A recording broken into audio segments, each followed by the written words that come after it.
Audio Jungle. Jaguar claims it's phasing out its gasoline engines starting in 2024, and that's a shame since the supercharged V8 under the hood of the F-Pace SVR is one of the smoothest and nastiest sounding ones in the performance SUV class. The exhaust emits crackly, muscle car music while the SVR offers all the utility and suave looks of the regular F-Pace crossover.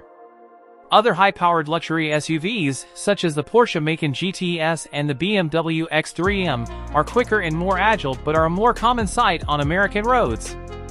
The Jaguar offers the built-in exclusivity of a small-volume brand, and its handsome styling is a reminder that its maker really knows how to style a car. Its blend of refinement and savageness is ideal. Essentially, this is a four-door F-Type you can drive in every season. If the company's electrification plans hold out, the F-Pace SVR will be extinct soon, along with the entire Jaguar lineup, so it'd be best to buy one while you still can. The cabin design is both elegant and sporty. The aggressively bolstered front seats are attractive to the eyes and comfortable to the backsides. We're fans of the quilted upholstery, which boosts the luxury quotient within the cabin. Both rows of seats provide reasonably roomy accommodations for adults.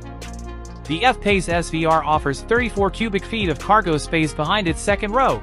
Don't forget to subscribe, like and leave me a comment to tell me how you found the car.